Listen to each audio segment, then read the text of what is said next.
The Black Talk Radio Network is made possible in part with help from the Black Talk Media Project, a North Carolina-based nonprofit engaged in the production and distribution of independent digital black media. Find out more by going to blacktalkradionetwork.com or blacktalkmediaproject.org and look for the menu tab, Crowdfunding Black Media. Black Talk Media Project, helping to provide you with new black media for the new millennium.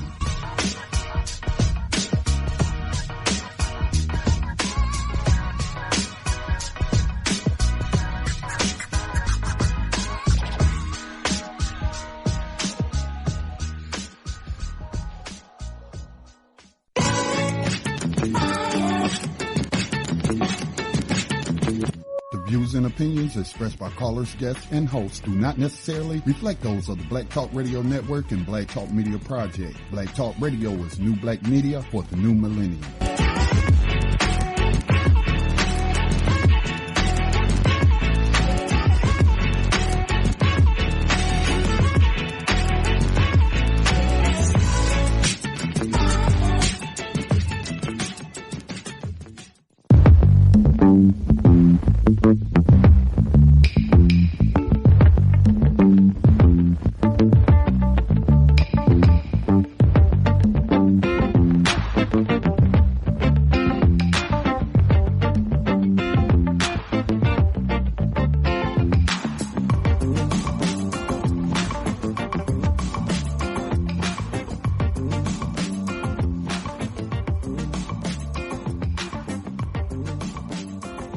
Good evening. This is Onaje Mawid, the co-host of Race Treaty. Race Treaty radio program highlights the various and daily violations of international law as it relates to racism and human rights here in the United States of America and in fact around the world. This will include a focus on white supremacy as systemic, institutional, structural, as well as personal and interpersonal violations. We seek to engage activists, social change agents, and other personalities addressing the issue of the violations of the Race Treaty, how it can be enforced. We'll also highlight within a 10-year period what is called the United Nations Decade for People of African Descent, 2015 to 2025, which include news, activities that are happening here in the United States of America as well as globally.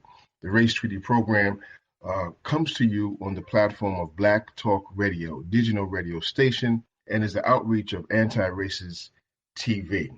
We are happy to be with you this evening, and we have something quite special. We have invited Queen Samiyah Mu'El to be our guest tonight, and we'd like to welcome her to this radio broadcast. Sister Queen Samiyah, Assalamu alaikum. Alaikum salam, rahmatullah ta'ala wa barakatuhu.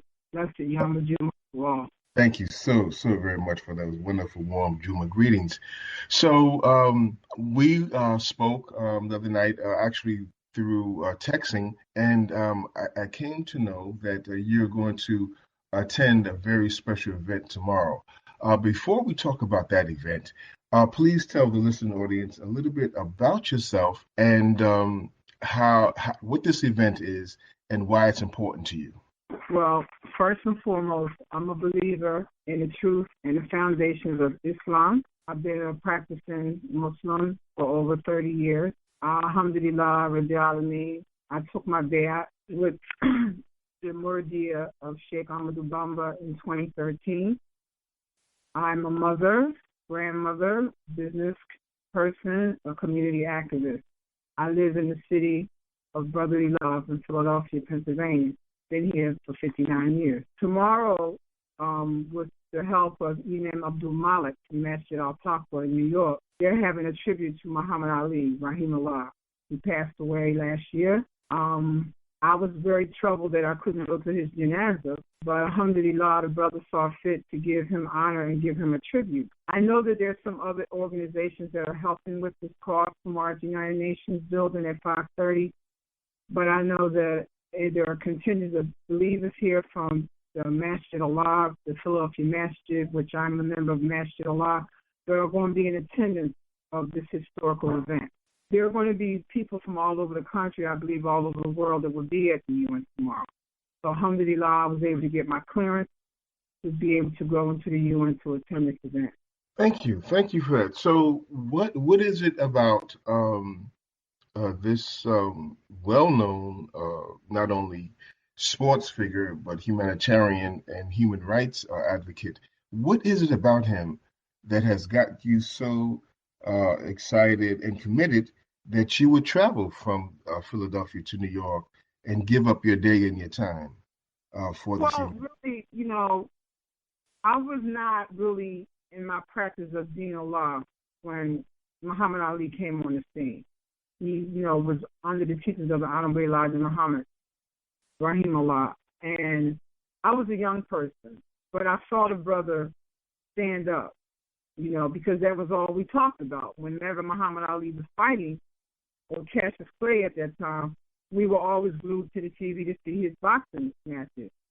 But I didn't know the effect of him being a Muslim would have an effect on me as I'm standing here today. So I'm 39 years later. So when I think about him and our brother El-Hajj Malik Al-Shabazz, known to the world as Malcolm X, their relationship was very, very close. If you see any photographs of him and our brother El-Hajj Malik Al-Shabazz, you will see that they had a very close relationship. So these were two great African descendant men who stood up in the cause of Islam and weren't afraid. So if I ever get an opportunity to give honor to a great person who did a great work humanitarianly or Islamically or whatever, he was a great father, he was a great Muslim, he was a great leader, he was a great sports person, I'm going to go. And, me being a business person, it gives me an opportunity to take the time off. I don't have to ask anybody, can I take off to go to an event? I'm just going to go. So I'm very excited about it. I had found out about it through Imam Abdul Malik's webcast. He does a podcast once a week. And when it talked about this tribute, I had to find out how that I can go. So there are a lot of movers and shakers that are mastered Allah. And I knew a brother that knew Muhammad Ali. So I went to him and I said, brother, how can I get to go to the tribute? So he gave me the email address, and from there it was on after that. You just have to email the email address, and then they would send it back to you, and then you had to send them a copy of your state or driver's license identification card. So I'm very excited. I'm planned and can't wait to get up there. I've been in the UN a few times to see Serene Mamor, the leader of the Mordia from Senegal. So I'm just excited. I'll be up there again to give honor to another great Muslim. So I'm just excited about it. Thank you for sharing that and sharing that connection. We know that Muhammad Ali was born Cassius Marcellus Clay on the 17th of January 1952 and returned to Allah on June the 3rd, 2016. We also know that that he was a boxer and is well known for that. He's widely regarded as one of the most significant and celebrated sports figures of the 20th century, which is quite a feat in of itself. Early in his career, he won so many bouts, inspiring and certainly very controversial and sometimes polarizing figure inside and outside the ring. Muhammad Ali was born in Louisville, Kentucky, and began his training as an amateur boxing when he was 12 years of age. At 18, just 6 years later, he won the gold medal in terms of light heavyweight division. So having this impetus to become a boxer, and then Allah gifted him with the body as well as the intelligence. You can want to do something, but if he was like just let's say 5'2" in stature, you see it just wouldn't work well, in the ring. But with the combination of his desire, his natural abilities, his intelligence, his genius, in fact, his will, all those things combined, of course, led him to become the heavyweight champion of the world, I think at least 3 times. At age 22, in 1964, he won the WBA as well as the WBC and linear heavyweight titles from Sonny Liston, which was quite a feat and looked upon as being an upset of a great magnitude in terms of this young man, coming in and fighting someone who was ferocious. There was no other words that you can say about Liston other than the man was just deadly in the ring and ferocious. But this young man was able to defeat him, not once, but in fact twice. Right. And of course, we do remember that he denounced his forced um, English name given to him and people of African descent. Um, and really that the rejection of the name was in fact a pushback to forced assimilation. In international terms, forced assimilation is a human rights violation. Hmm. According to Article 27 of the International Covenant on Civil and Political Rights, that religious, that ethnic, racial minorities have the right to actually live out their culture and be self-determining in that. And we also know through the acts of slavery and enslavement and terrorism that we as a people have been denied our language, we've been denied our religion, we've been denied our own way of who we are, our personality. And I would probably dare to say that Muhammad Ali was the one, particularly in the public's eye, who stood up for that.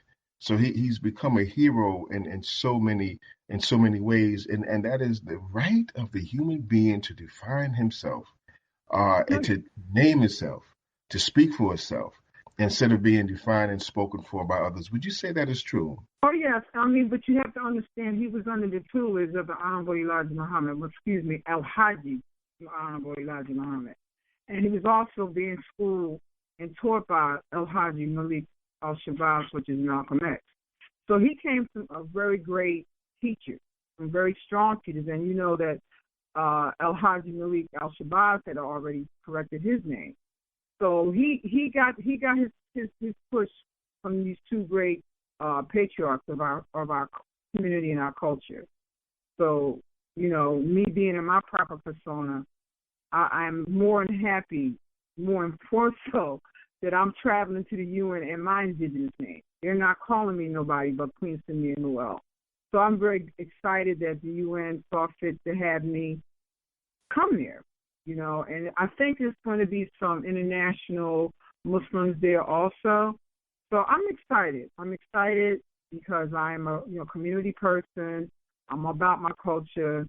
I'm traveling with a group of believers that are going to escort us to this magnificent event.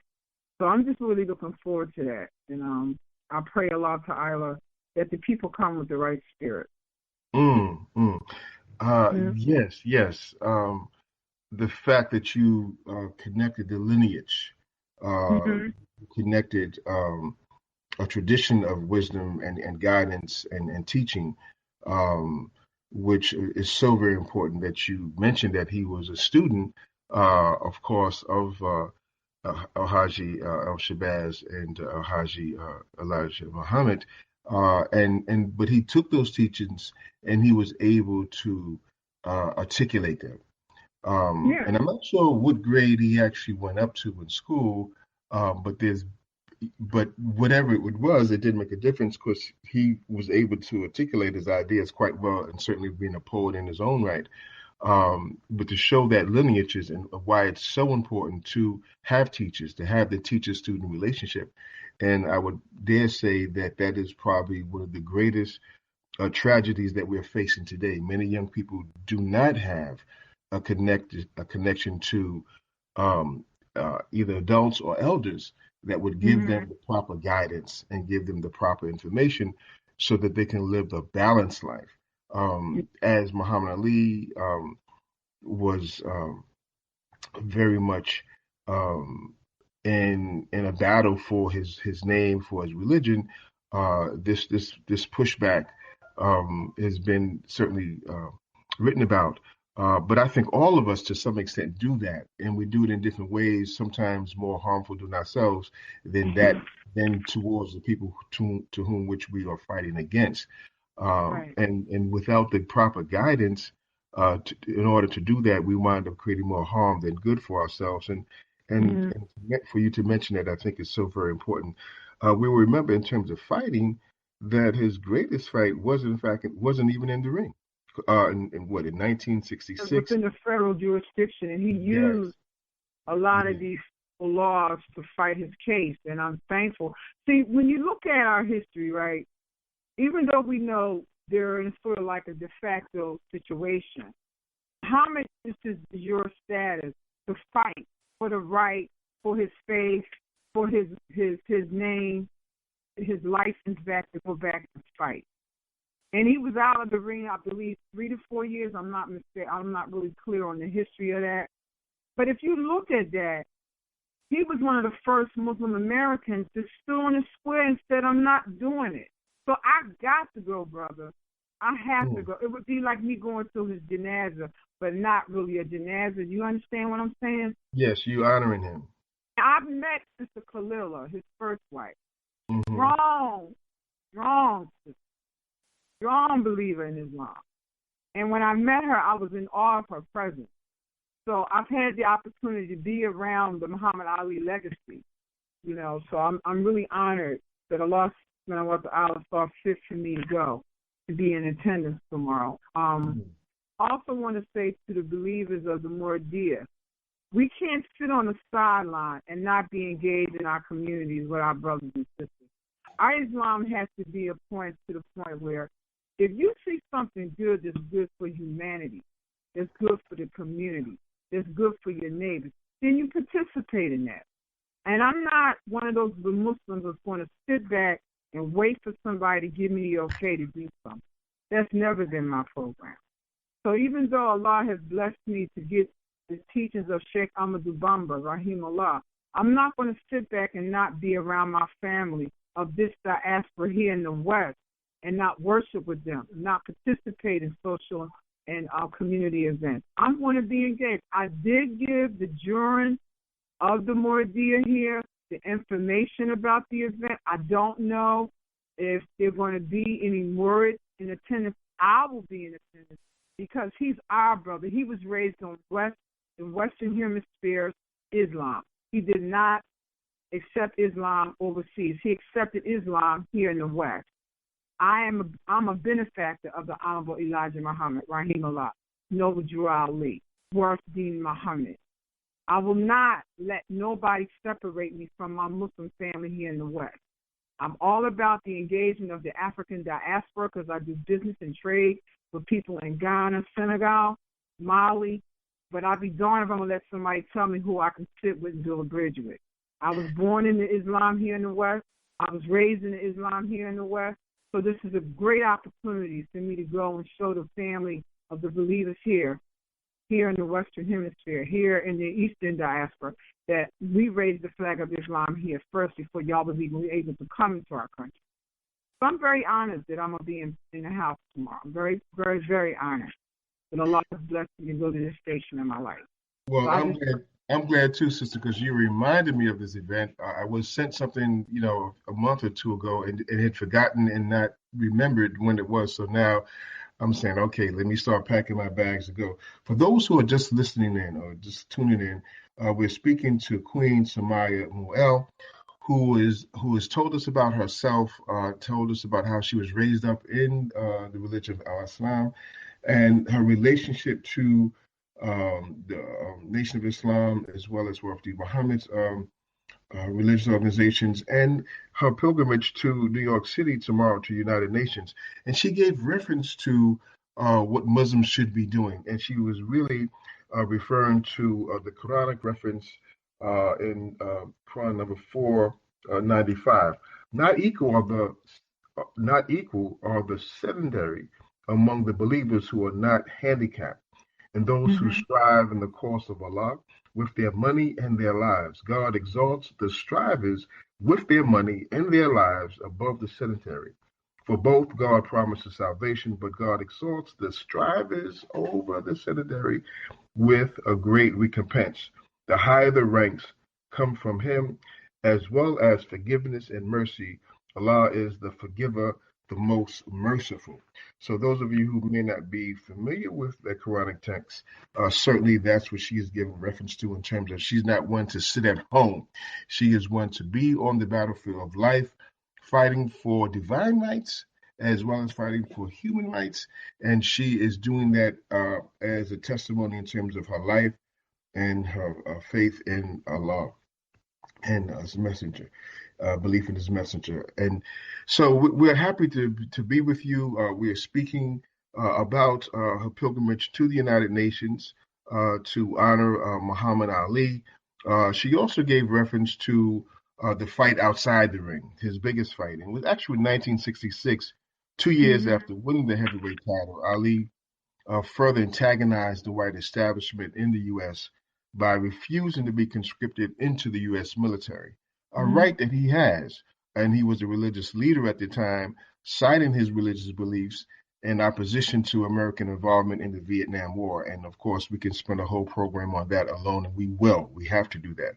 He eventually was arrested, found guilty of draft evasion charges, and stripped of his boxing titles.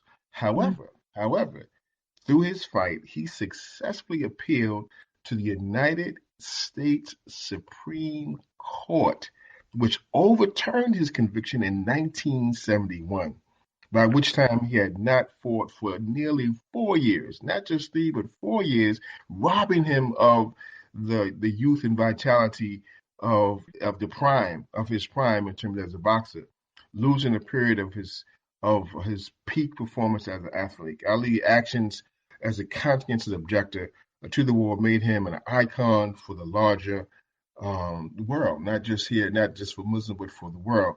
And because of that, he became the beloved of the world. This is probably one of the most admired human beings in this century, and certainly his courageous, being so courageous to actually fight the greatest, empires, not just the countries, the empire on earth, and that is the United States of America. So, Sister Queen Samiyah is making this journey to the United Nations, where he's being honored. Ali is regarded one of the leading heavyweight boxers of the 20th century, and remains the 3-time lineal heavyweight champion, winning titles in 1964, 1974, and 1978. And of course, he is well known for his battles with Joe Frazier, and probably the biggest victory, which was considered to be just totally, impossible, his fight with George Foreman that took place, in fact, in Africa. Do you remember that fight by any chance? Still in the middle, yes, sir. I wasn't Muslim then. Yeah, but Phil in the middle, that was with Joe Frazier, right? We're talking. He called it the Rumble in the Jungle. The Rumble in the Jungle. I'm getting it all mixed up. That's that old age talking. But yeah, I remember watching those fights. When you don't have conscious awareness of your culture, you don't understand some things. But I thank Allah subhanahu wa ta'ala that He blessed me to come into that awareness of self, knowledge of self. But tomorrow it's really like an Eid day. It's like to me like a Muslim holiday. So I'm excited. Anytime you get to honor one on your own soil, it's a mercy from Allah. It's a mercy from Allah. And we'd also want to note that he was a philanthropist. He created a foundation. There exists, and I hope to. I haven't journeyed there, but I hope to go to the Muhammad Ali Center, which is a nonprofit museum and cultural center in Louisville, Kentucky. So not only did he, achieve this great status, but he returned home and created something for the community that had not existed before. This is a tremendous tribute of what one does with their wealth, with the wealth that Allah has blessed him with, and how he enriched the community. He didn't just enrich himself, he enriched the community. Now there stands a 6-story, 96,750 square foot museum that was opened up in November 19, 2005 at the cost of $80 million. It also includes a 40,000 square foot 2-level amphitheater and a plaza. So this man has left so many legacies behind. But you know what? I was listening to a YouTube um, recording, and I don't know sure what year it was, and he was in England, and a little boy asked him, what would he do upon retirement? And he went into this long story about speaking the evidence why the Creator exists. He went into, well, there has to be some kind of accountability in one's life. He said, and then he went into finally that when he retires, he will spend his life seeking Allah. And just the way that he broke that down, people were quite surprised to hear that, because they expected him to say, "Well, I'm going to retire and I'll go down to the Bahamas. I'll take vacations." He was probably expecting something like that, not knowing that he would in fact use that opportunity to give dawah, to educate people about Islam, about their relationship, with their Lord. That YouTube, people can go to YouTube and find that and be able to reference that material. So I would like to ask you, given this conversation that we're having, did we leave anything out? Is there anything else that you would want to bring to the listeners' attention? I know that Muhammad Ali made a pilgrimage to Senegal, and I know I don't know if he met with the Grand Caliph of Touba, but there is a photograph of him in Senegal with one of the sheikhs. Okay, so I need you to hold on for a minute now. Why are you referencing Senegal, and why are you mentioning Muhammad Ali's trip to Senegal? What's in Touba? What is Touba?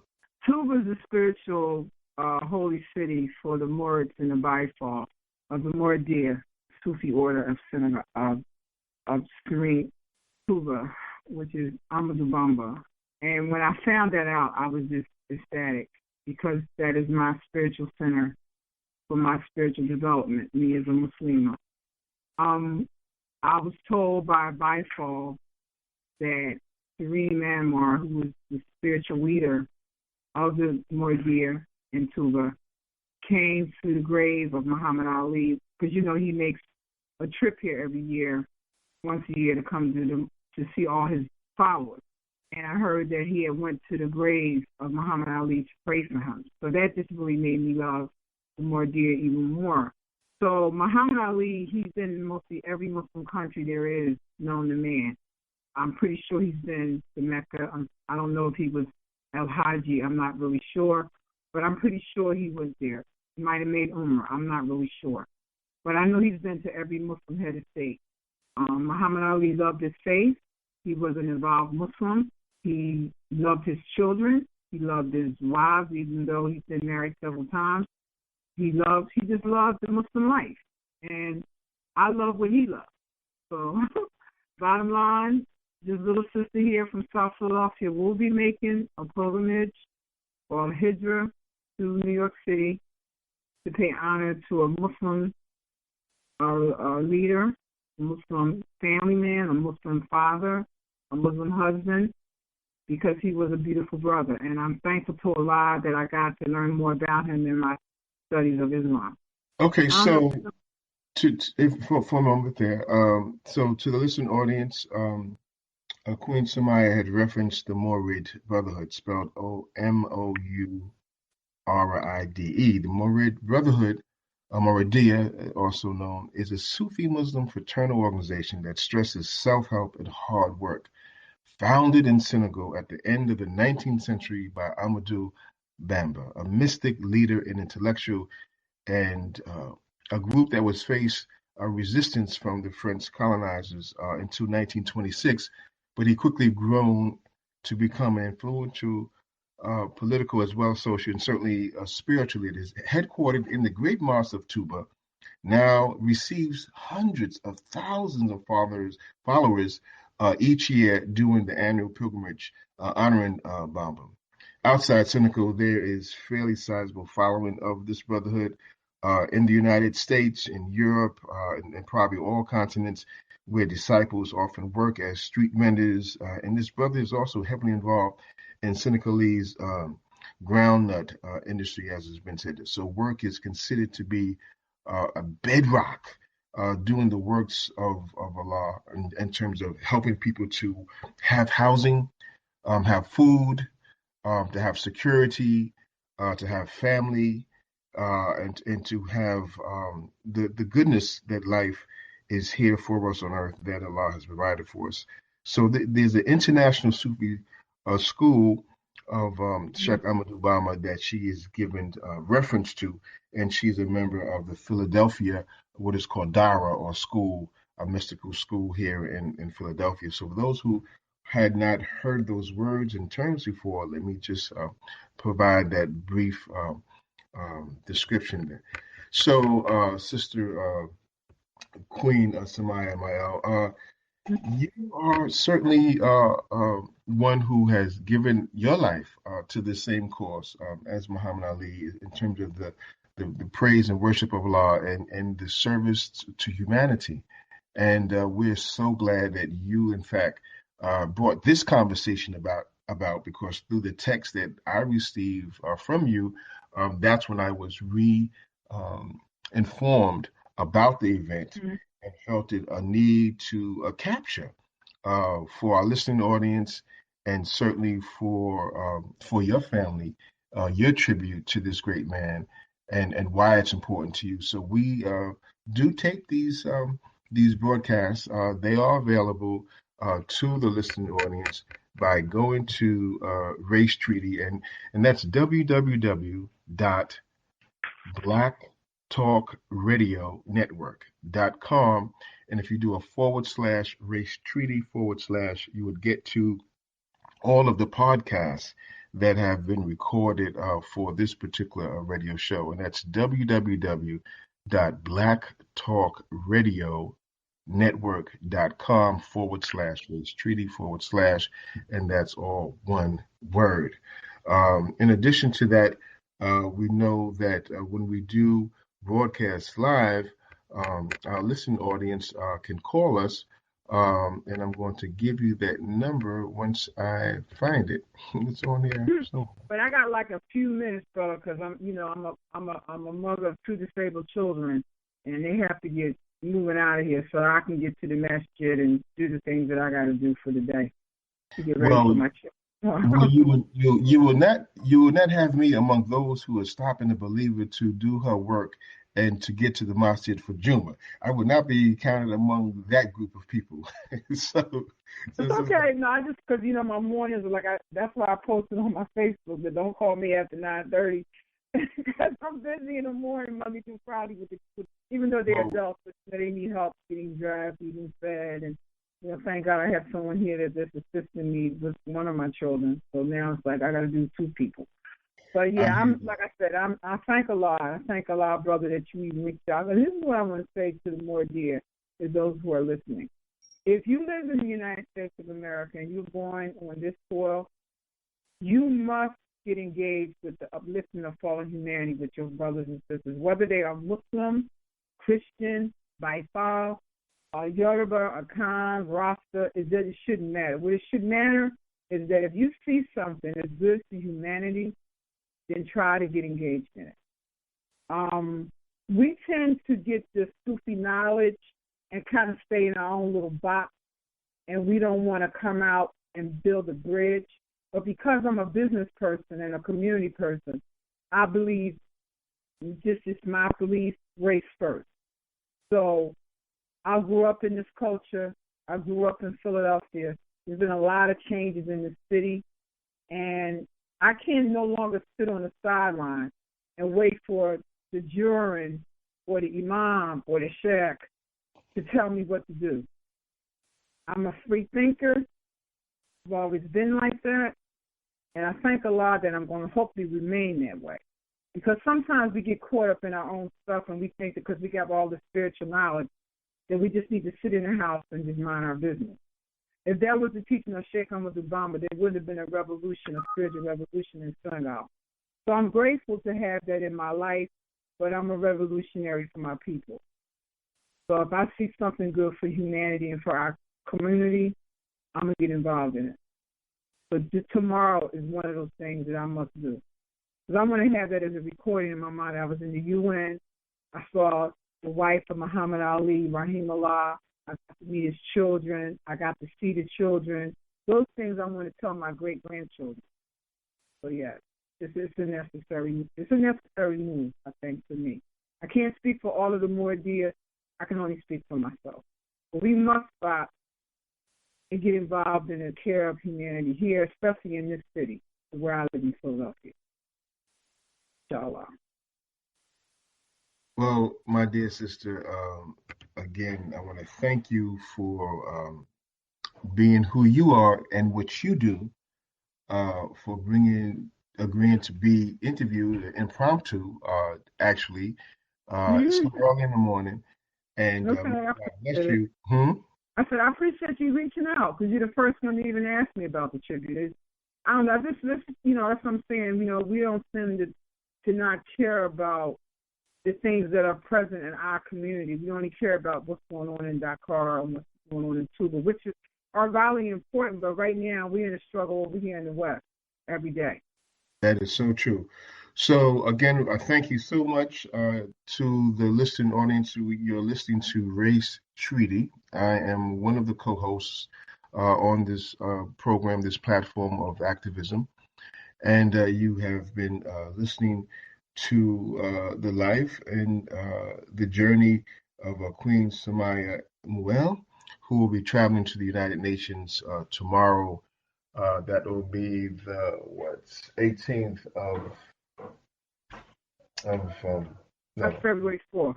February 4th. I don't know where I've jumped into the 18th. I'm getting ahead of myself. That'll be February 4th, inshallah, God willing. So everyone, thank you for listening in.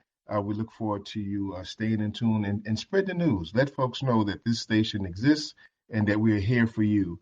Everyone, have a good evening and good night. My conscience won't let me go shoot my brother or some darker people or some poor, hungry people in the mud for big, powerful America and shoot them for what? They never called me nigger. They never lynched me. They never put no dogs on me. They never robbed me of my nationality, raped and killed my mother and father. Well, I'm going to shoot them for what? How can I go shoot them? Them little poor little black people, little babies and children and women. How can I shoot them poor people? Just take me to jail.